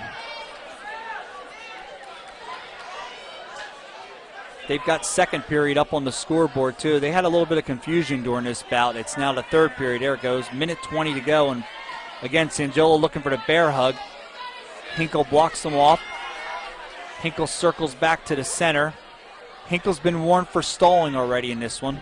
Hey, look at Hinkle was in this bout down 3-2 with about 15 seconds left in the second. That's when the stalling warning and then the 4-point play all happened at the end. Yeah, and the 4-point was close. I wasn't sure if he had a full 2 seconds on his back or not, but referee Gary Kessel gave it to him and never even asked Doug Bush what he thought. So his decision. Now down to 45 seconds.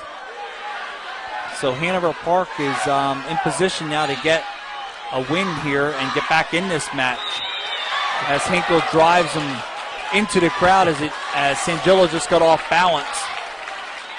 And some members of the crowd there had to jump out just to protect the safety of the wrestlers. Yeah, watch Wayne and Tony Cortez over there. They're alert. I don't know if they were trying to protect themselves or just catch the wrestlers. 30 seconds to go in the third period. Big thing right now for Tim Hinkle with 30 seconds to go. If he's not going to get the big 5-point play to win this, then he just needs to prevent getting majored here. And right now, Mason Sangillo is not even going after him, so Sangillo is going to be happy with just a 7-3 regular decision. And that's the way we're going to end. So it's going to be Phillipsburg 20, Hanover Park 15. As we go to 195. Well, that ends the State Liner streak of 5 consecutive bouts won. So right now, Hanover Park has won 4 bouts, 3 decisions and 1 fall. State Liners have won 5 bouts, 3 decisions, 1 fall, and 1 technical fall. And at 195, Eric Picard, a senior, 9-9. And for Phillipsburg, Drew Horn, a sophomore, 21-6. So some big ones here now for the State Liners. They're going to be favored here and at 220, pretty big in the next 2. And then 285 is the one that could go either way if the coaches, I mean, I know Kyle Northnagel is going to be favored at heavyweight, but Tom Hunt is a veteran, and James Laval told me he's been coming on this year, so Phillipsburg needs to get some bonus points in these next couple. Dave Post mentioned he's a solid heavyweight, better than his record. Right now we're scoreless, 35 seconds in between Drew Horn and Eric Picard. Picard a lot taller than Horn. Picard just trying to throw Horn under him.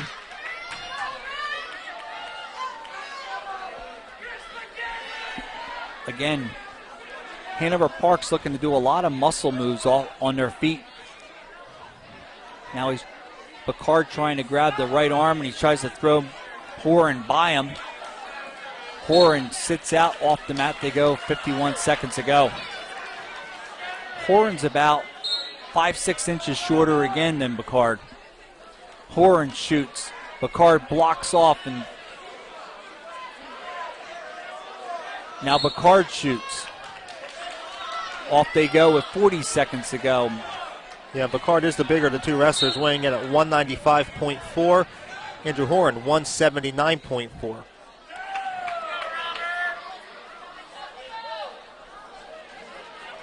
So the weight advantage, height advantage for Bacard.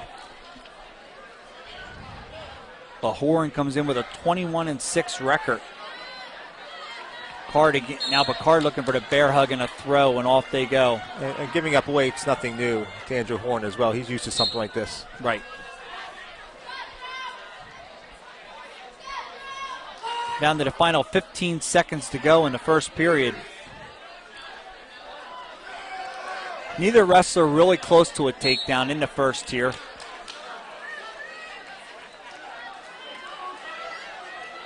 .6 to go. And the wrestlers are just going to face each other, and we're going to have a scoreless first period at 195. The 1 period, we have no score. Horan's going down to start the second. Hope you're enjoying the broadcast here on StatelinerSports.com. Jeff Viscomi along with Jim Meglick as you're hearing all the hold-by-hold action of Hanover Park and Phillipsburg as Horan comes out from the bottom and gets escape and leads 1-0. Ahart, Frenzy, and Smith in Phillipsburg is a trusted choice agency, which means they can offer you a choice of insurance companies and customize a plan to meet your specialized needs. Most importantly, our trusted choice agency is not an employee of an insurance company. Instead, they have agents who work for you, not the company. Remax Supreme, owned by Mark Scuderi, has been serving the Phillipsburg area since 2001, proudly located at 533 Memorial Parkway. Their agents live here, work here, and always look to give back to the community. You can reach Remax Supreme at 908-213-2828 or www.pbergrealestate.com. Minute to go, second period, 1-0 Horn. Again, neither wrestler has really come close to a takedown in the first period and a half. You know, in a situation where Horn getting that escape, it might not mean anything at the end, but it's always good to score that first point. You never know if this could go to an overtime or a ride-out where you could have that final choice. Right. And now a shot by Bacard, and he missed it, and Horan got behind him, picks him up, and he gets the takedown and leads 3-0. Again, using his speed, they're not a smart shot. Horn was able to spin behind and get the 3-0 lead with 30 seconds to go. And they go up, Bacard stood, Horan grabbed the right leg, just picked it up, and off the mat they go. So a half shot by Bacard, and Horan capitalized on it as he spun around and got the takedown and a 3-0 lead. 30 seconds to go in the second. Phillipsburg leads 20-15. Bacard comes out. He stands, he's out. It's 3-1 Horan. 20 seconds to go in the second.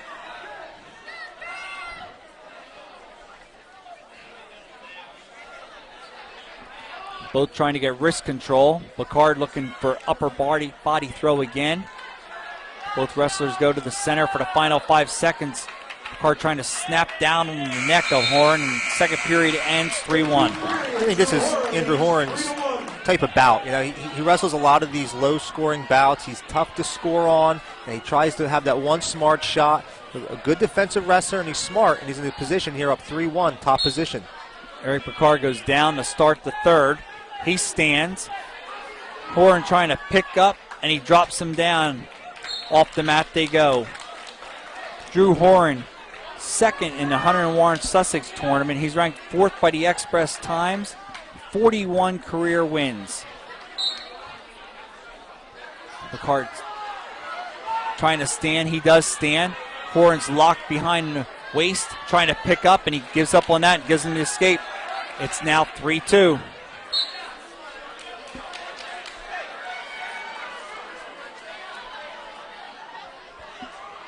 (3-2), 1:37 to go in the third period. This is a lot closer than many people thought it would be in this one. And you can't help but think that Hanover Park really needs this ultimately, because with the Stateliners being favored in the next two bouts, they might need to get this close decision. But this close decision could also make it very tough for the Stateliners, because Hanover Park's going to be heavily favored at 106 and 113. So I think it's more important for the Stateliners to get this one than Hanover Park. Horan shoots in on a double. Bacard tries to throw him over, and a takedown. Drew Horn with a big takedown with 1 minute to go in the third period. He leads 5-2. So Horn so far 2 takedowns, 1 escape. Bocard has only scored those 2 escapes. Horn in good shape now, riding near the edge of the mat with 45 seconds left. Needs to try to get him flat right here. Bocard likes to stand. He's got them tall legs. He stands. They go off the mat with 40.3.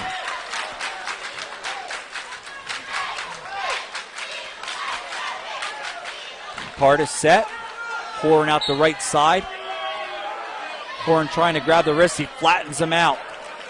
Now he's trying to drive a half on the right side. Now he's trying to grab the right wrist and pull it out to the side. Bocard's trying to get wrist control. Bocard stands. Horn picks him up, drops him to the mat. 23 seconds to go. Bocard stands again. Horn picks him up. Off they go with 17.9. Bocard runs back to the center. Horn's got to stop the first move here. I think that's important. Bocard stands. 15 seconds. Horn picks him up. Drops him down. Bocard switches. Gets it out. He gets out for the escape. Looked like he was going to get a reversal. Got an escape. It's now 5-3 with 3.2 to go, and they go off with 1.6. And now Horn just has to take a step back here and hang on for this decision. And that's what he does. So Drew Horn, a 5-3 decision, puts Phillipsburg out in front, 23-15. And you mentioned it, Jim, a big decision victory there. Drew Horn wins it. St. Lawrence have won a lot of those close bouts so far. And we'll see what happens now with Melise coming up at 220. We have 4 weight classes remaining. As we said, the St. Lawrence will be favored here at 220. We should be a slight favorite at 285 before Hanover Park is favored in the final 2. And this is definitely a Phillipsburg favor here, where Phillipsburg's Robert Melise, a sophomore, 22-6, will go against Paul Roca, a freshman, 1-3. And Melise is looking for a bear hug. He gets behind him, duck under, 2-0 takedown. Minute 43 to go in the first. That's a quick takedown by Robert Melise. He's now trying to bar the left arm. He's got the left arm barred. Now he's looking to bar to right. Looks like he's got a double arm bar. He's trying to drive it over now. Trying to take Paul Roca from right to left. He needs to step over with that double arm bar. He's driving. Roca's got his headgear down over his eyes. Melise trying to drive him over, and he's got him flat on his back. And a fall!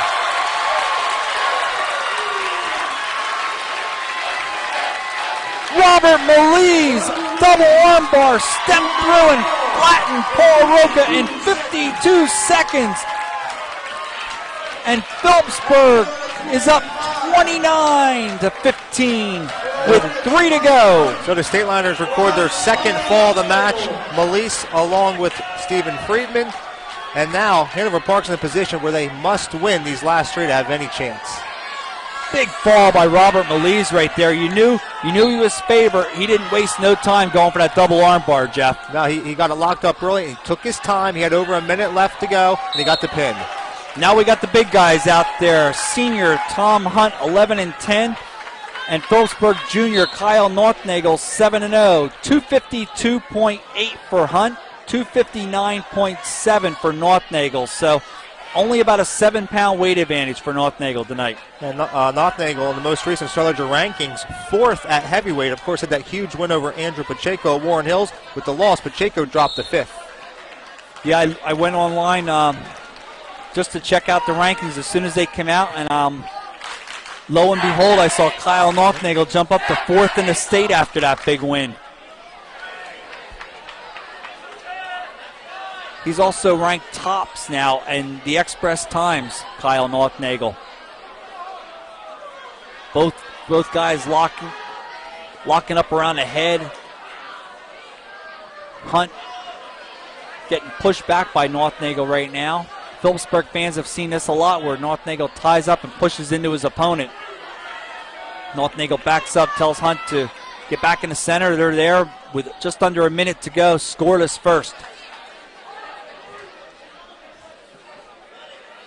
So Phillipsburg can get this win from Kyle Northnagel. They would lock this one up. Northnagel looked for a throw through. Hunt goes off, 44.4 to go. It's early, but Nothnagel has been the aggressor. One thing we've seen from him, very tough to score on. He's very comfortable in those low-scoring type of bouts. Just has a confidence about him. Like we said, he can clinch it with a win here. Tom Hunt was 5th in the Mountain Lakes tournament. He was 4th in the Morris County tournament. Senior, 11-10, and Coach James Laval told me that he has been coming on lately, and he gives him a good effort every time he's on the mat. Down to the final 15 seconds here, a heavyweight. Nothnagel lost his balance, off the mat they go. Mentioned about James Laval, the 3-time state champ, 129 career wins for Hanover Park, and Anthony Spallo has 122 after tonight's win, so he's going to catch him barring any unforeseen problems here in the postseason. And we'll see if Spallo can catch him in state titles, right? One behind with his senior year coming up. Yep, 3-time state champ James Laval, and Anthony Spallo looking to join him for that. Phillipsburg with 1 3-time state champ, that's John Barna. Scoreless first period, Nothnagel goes down to start the second. And he does a Peterson roll, and he's got the reversal. He needs to get more weight on the left shoulder to try to get him back. Right now, referee Doug Bush is saying no back points, but a reversal for Nothnagel, and he leads 2-0. Almost a Peterson roll for back points. But a reversal and a 2-0 lead as Hunt stands, and Nothnagel cuts him. It's now 2-1. Which just shows you the type of athlete that Nothnagel is for a guy his size to hit that type of move. That would have been nice having some points out of that. Now we're going to look for our first takedown of the match here with 1:20 to go. We had a scoreless first period with these two. Neither one close to a takedown in the first. Right now, Nothnagel and Hunt are just tied up, just pushing into each other. Nothnagel hasn't really gone for his bear hug yet tonight. Well, he tries to shrug. Hunt was able to face him. Now Hunt looks like trying to get, now Nothnagle's behind him. Hunt tried to throw by, and now Nothnagle's behind him, but he has to get a knee to a mat. And they're calling a penalty point for fleeing the mat. Tom Hunt running off the mat, so the penalty point makes it Kyle Nothnagel 3-1. Yeah, Nothnagel got behind him. Hunt literally took off as quickly as he could. That's a big point, giving Nothnagel the 2-point lead. Yeah, considering he got that point, and a couple seconds before that, Hunt was in position to get the takedown. So 3-1 now, Nothnagel with 30 seconds to go in the second as Hunt takes a peek at the clock.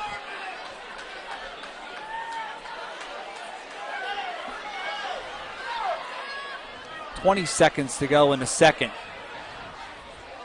Tired of your bank? Why not make a change to Urco Community Federal Credit Union? We're ready to serve all your banking needs with free checking, free online banking, and pay bills. Visa credit and debit cards and loans for virtually any reason.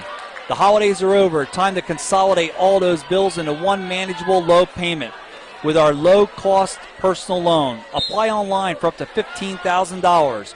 Or maybe you'd rather stop by and talk to one of the friendly lenders in person. We're here 6 days a week for your convenience.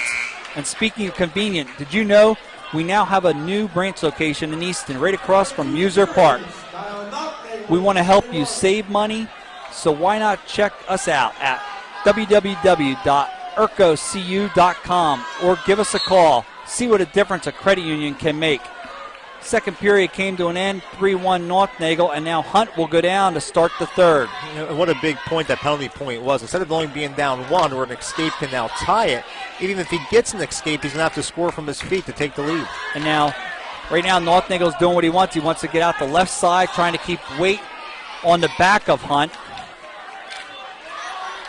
And Hunt right now has his head on the mat. Again, Nothnagle's trying to go out the side to try to look up, possibly driving a power half. Now he's looking to try to bar the left arm. Hunt comes off of that.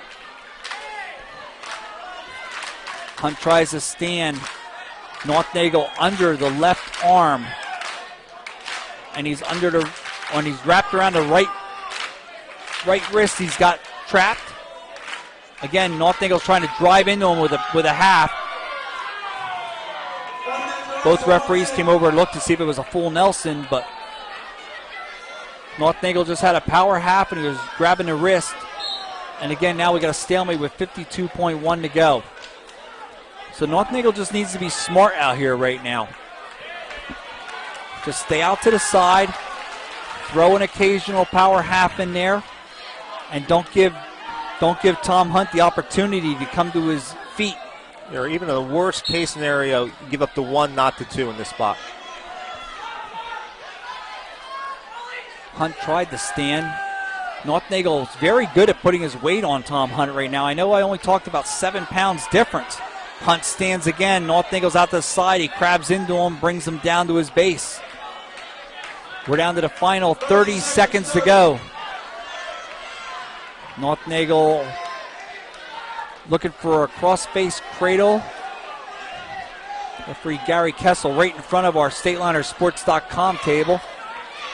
15 seconds to go. Hunt does a roll, and he's out.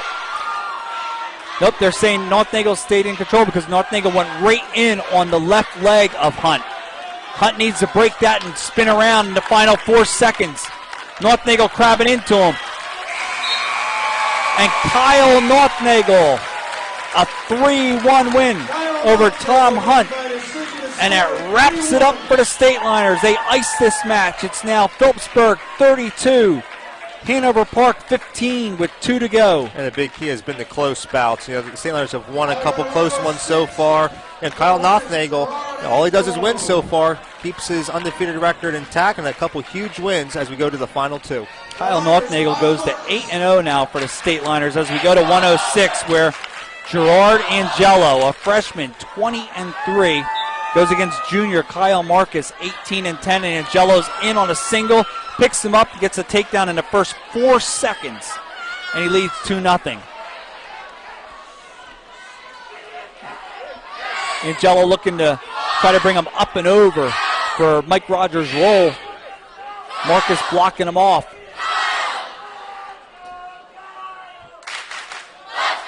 So like you said, the close matches have gone the Stateliners' way tonight, and it's what they needed to do to get this win. Angelo trying to bring Marcus up and over. He's got the left arm barred, and he's got the left wrist. Now he gives up on that, goes for a 2-on-1. Now he's trying to bring the left wrist through the crotch. He's got it. Now he needs to work up and go underneath the arm, or he goes up and does the Mike Rogers roll and just brings him up and over. He tried that a couple times. We're down to a minute. Still 2-0 Angelo right now, 106. And Angelo, most recent Starlighter rankings, is 5th at 106. And he was 2nd at the Escape the Rock tournament, 3rd at the Beast of the East, and 5th in Morris County. Okay, Kyle Marcus gets to his base, tries to stand. He's facing Angelo right now, needs to block off. Angelo's way out in front. Angelo reaches around, tries to trap an ankle, unable to do so. Marcus, now Angelo's got a front head and arm. Marcus stands, needs to pop his head to get the escape in the final 15 seconds. Final 10 are in the same position, front head and arm, and no change. Referee Gary Kessel said that control still was with Angelo. It's now 2-0 with 7.8 to go.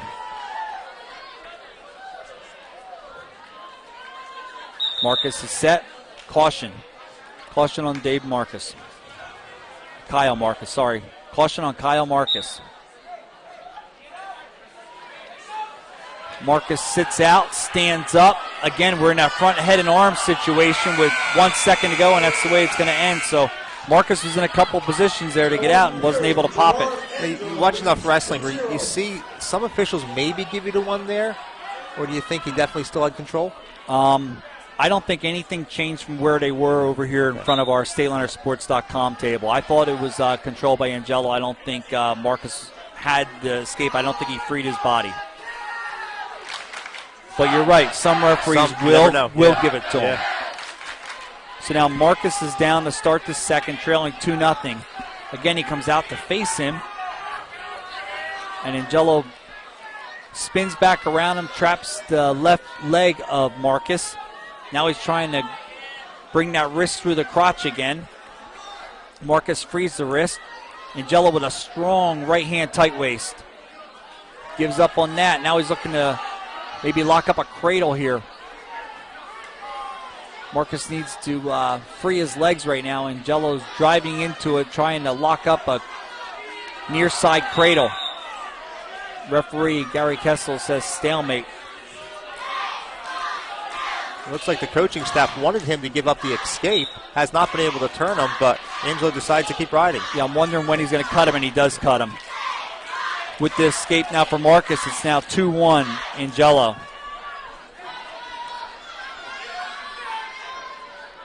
I mean, Angelo got the takedown so quickly in the first, so I'm just surprised that they didn't work on it before. To take him down, let him up a couple times to see if he could wear out Kyle Marcus.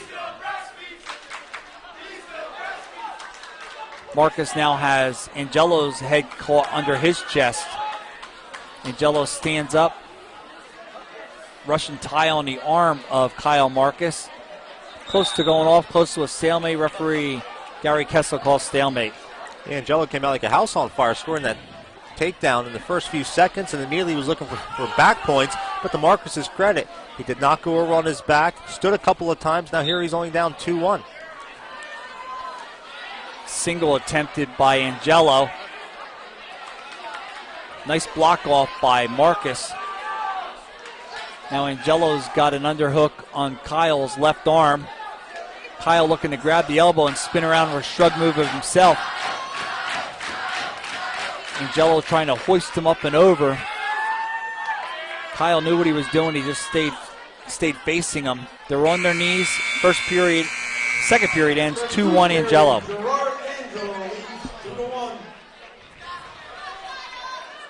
Angelo's choice, he's going down to start the third. 2-1 lead. And again, the St. Leonards have clinched this match. They lead Hanover Park 32-15. We are in the second to last bout. Angelo stands. Kyle trying to trap the right ankle of Angelo. He does. Now he goes under the right arm. Now he's trying to throw the left leg in. Now he's trying to throw both legs in and flatten Angelo out. He's got both legs in. He's got both wrists pulled out. He's got Angelo flat on the mat right now. Now he's trying to work a power half out the right side. Kyle Marcus, fifth in the Bethlehem Holiday Tournament, second at the Hunter and Warren Sussex. He's honorable mention in the Express Times. 20 career wins for Kyle. Nothing's changed here. Kyle's got both legs thrown in. He's got Angelo flat on the mat. Again, he keeps trying to go for that power half from the right-hand side. Referee Gary Kessel stops it, potentially dangerous. Minute 11 to go. And again, good job by the St. Leonards from the top position riding. I think that's something they've done all match. They have not given up those easy reversals. And again, Marcus in the position here in the third period, only down a point. Angelo stands and he cuts him. Wasn't able to bring him down, so it's now 3-1 Angelo.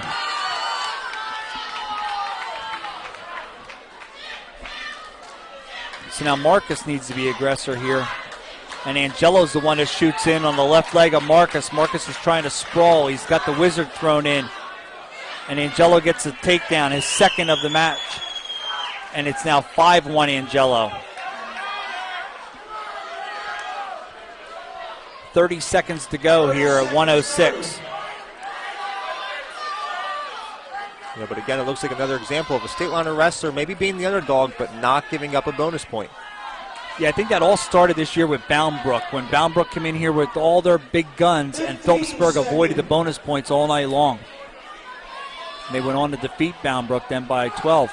Yep, and Boundbrook won 6 decisions and finished with 18 points, all 6 regular decisions. So Kyle Marcus here is going to drop a 5-1 decision to Gerard Angelo.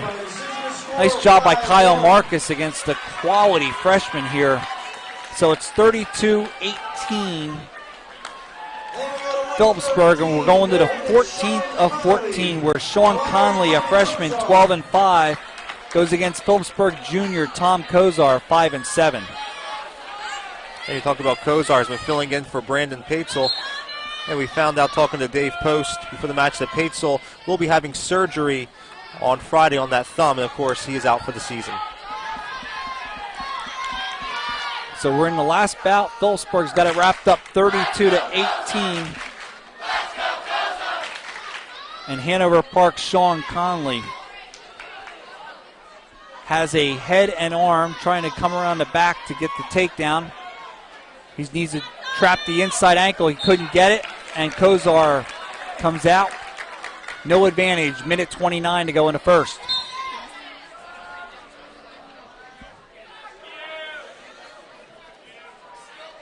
Right now, head and arm, Kozar underneath. Conley trying to throw him by. Wasn't able to push him by. Now he's got the ankle trapped of Kozar, and he gets the takedown and a 2-0 lead. And you look at Conley, he was a champion at the Mountain Lakes tournament and was third in Morris County. Kozar stands, reaches back, has the left leg behind the thigh of Conley, and Conley just too strong, just pushed him right on by with a crossface and got back in control, still leads 2-0. Now he's trying to tilt, little hazard tilt right here, but they're off the mat. That wasn't going anywhere. 37.6 to go.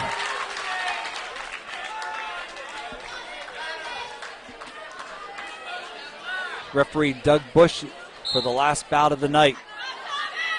Kozar stands. Conley brings him back down.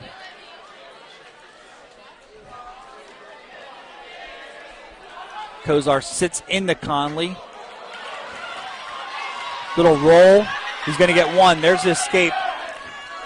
He was close to a reversal. He got the escape. It's now 2-1.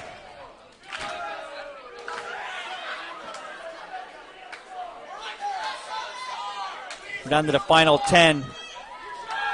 Sean Conley.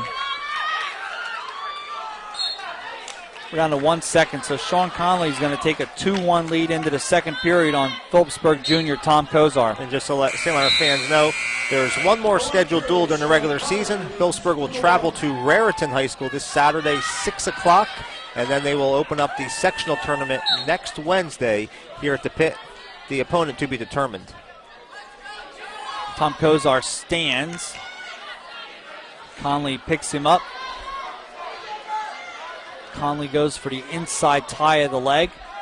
Kozar breaks that. Kozar stands again. Sits out.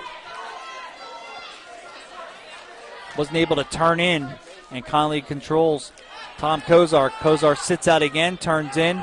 Conley stays with him.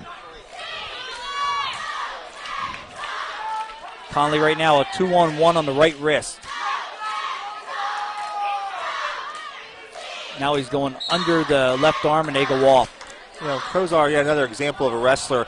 You don't replace a Brandon Patesel, but St. Lawrence have wrestled a lot of strong teams this year with him in the lineup. And again, maybe he hasn't won certain bouts, but by staying off his back, not giving up as many bonus points, he's actually helped the team along the way.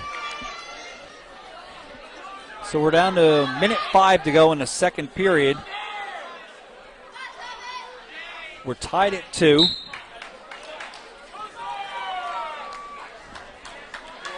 Tom Kozar back to the center quickly. Kozar with the second period escape. Now he shoots in on Conley. Conley sprawls. Conley, nice shrug by. Kozar able to prevent that takedown right now.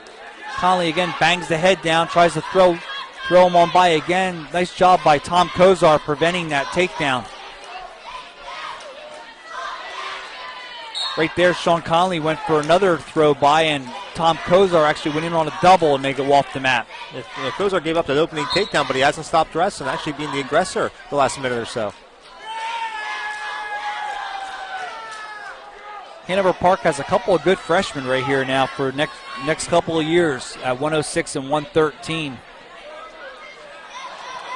Nice spin behind for a takedown by Sean Conley.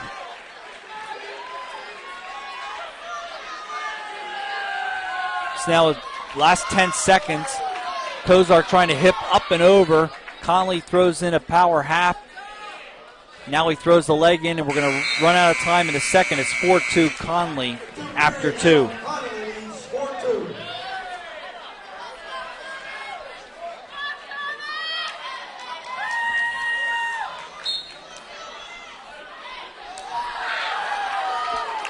Conley goes down to start the third.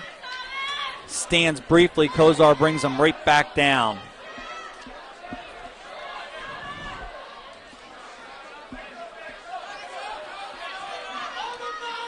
Conley stands. Kozar throws the left leg in. Potentially dangerous, called by Doug Bush.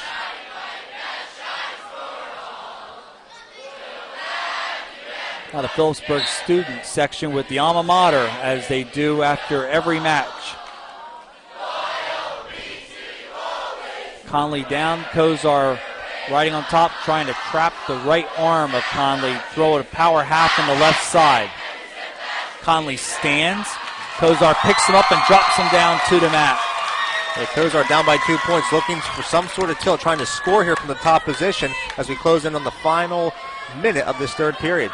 Yeah, it's going to be his best chance to try to knot this match, because it's been Conley with the 2 takedowns in this match. So getting him on his feet isn't where he wants to be right now. As they go off the mat with 1:01 to go. He's trying everything. I mean, he's really working the arms, doing everything he can, trailing 4-2, 1 second left.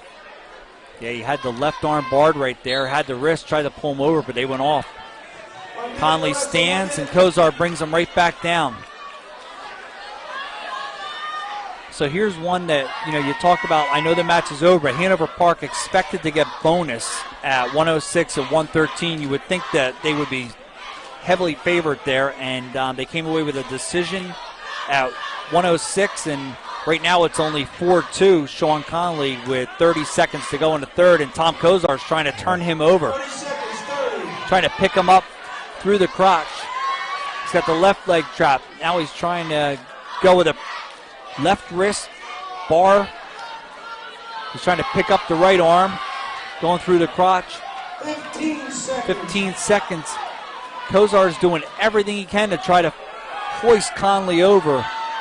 Not able to take him off his base right now, as Sean Conley knows what the clock says, and it says 5 seconds. So this one's going to end 4-2 Sean Conley. And the final is Phillipsburg 32, Hanover Park 21. Hanover Park with 5 decisions and a fall. Phillipsburg 2 falls, a tech, and 4 decisions. And I don't know, Jeff. It was an interesting match and a lot of close matches. Yeah, a lot of close matches. And again, the 2 that Dave Post really pointed out to me was 138 and 152. And look at the final scores. DJ Wissing winning 5-3 at 138. John Kaluzny 4-3 at 152. Max Elling had a hard-fought 5-2 win at 160. And even in the upper weights, Andrew Horan giving up weight at 195 won a close decision. State Liners, they always seem to find a way, do enough with the bonus points, get a key win here or there, and another good victory here at the pit.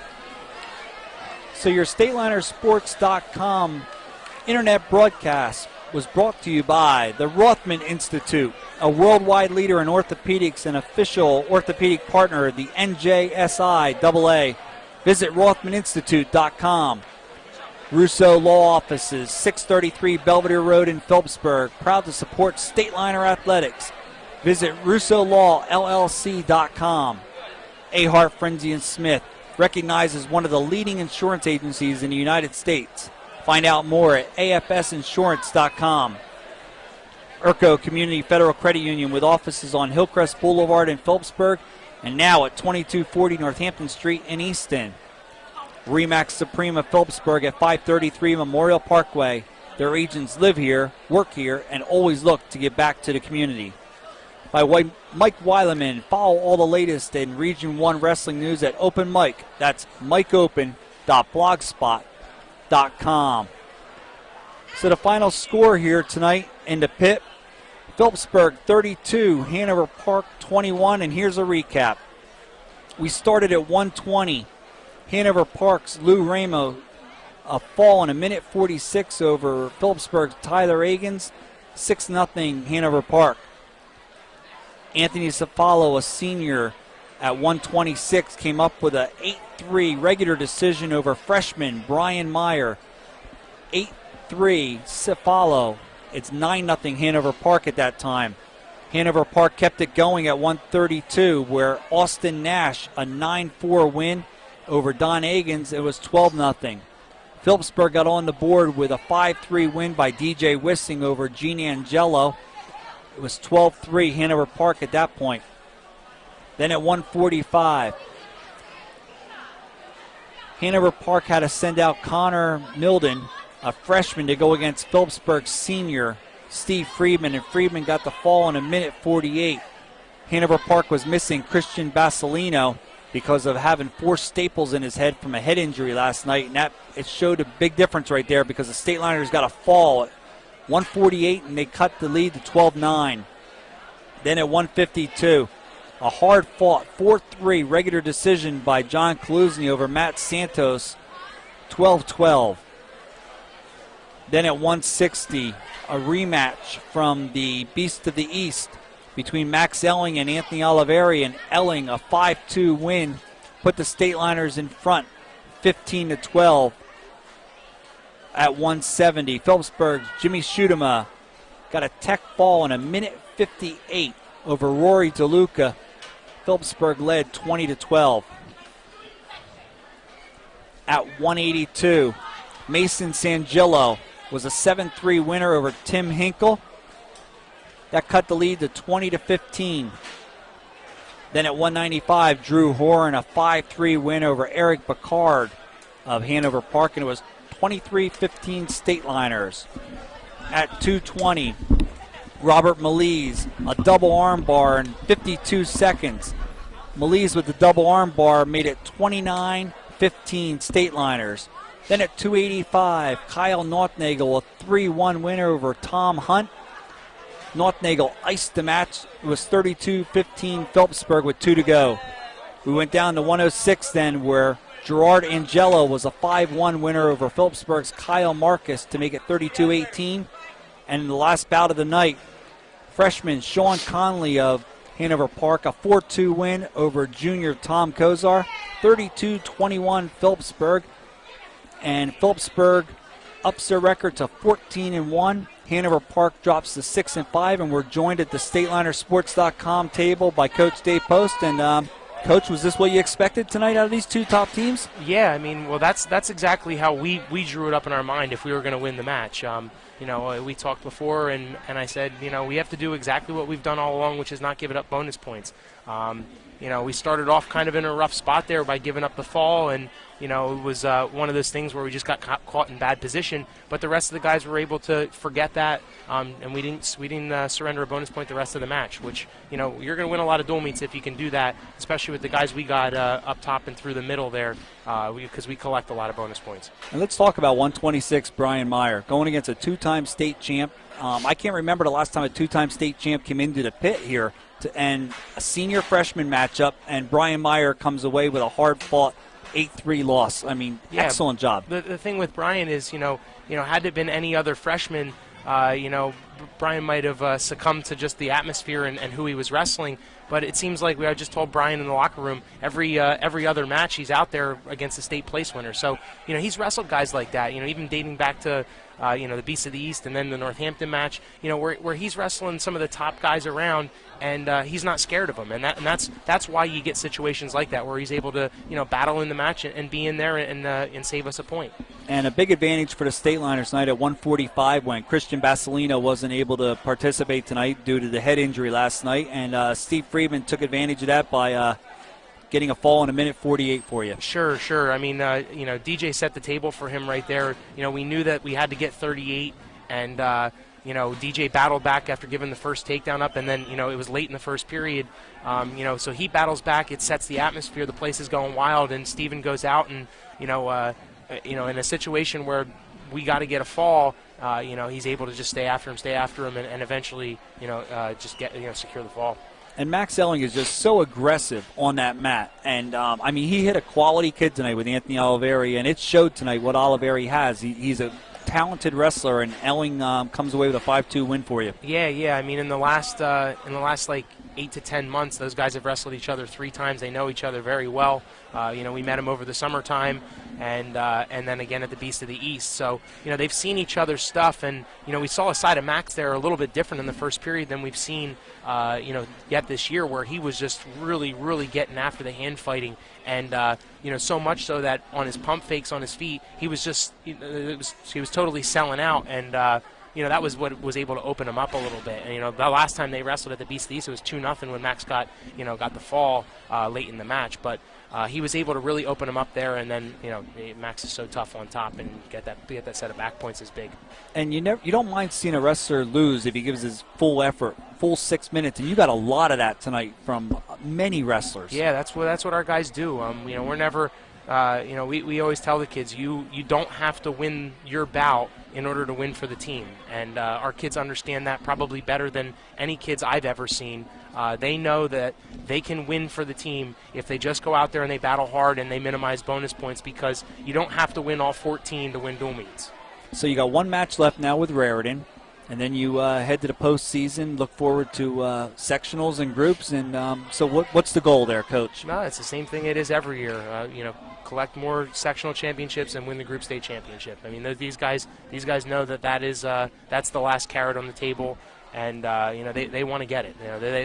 That's what we end every practice with, every workout, every lift. The guys only, not just during the season, but all summer long, all of our off-season workouts. The kids just want to win state titles. And I think it's about a team effort right now. It's never about individuals at Phillipsburg. Even when it comes postseason down to the States, it's never about individuals. It's always about a team being there for each other. And that's one thing I think that Phillipsburg has, is a proud tradition, knowing that each one is there to support the other. Yeah, it's been like that for 60, 70 years, and it's never going to change. Well, Coach Post, want to thank you very much, and good luck against Raritan, and best of luck in the postseason. Thank you very much. So repeating tonight's final score, it's Phillipsburg 32 and Hanover Park 21. Phillipsburg takes 8 bouts to 6. Hanover Park with a fall and 5 decisions. And the State Liners just come away 2 big falls tonight against opponents that might not have been there if they had a full lineup, if Hanover Park had Christian Basilino. But they got the fall from Robert Melise, and they got the fall from Steve Friedman when needed, and a tech fall from Jimmy Schutema. And what can you say? Phillipsburg put a full effort into this match. They knew it was going to be close. Having Basilino out of the lineup made a little bit of a difference, but the State Liners just showed why they're where they are in the state of New Jersey, wrestling the best that they can. And want to thank you for joining us here on StatelinersSports.com. For Jeff Viscomi, I'm Jim Meglick. Good night, everybody.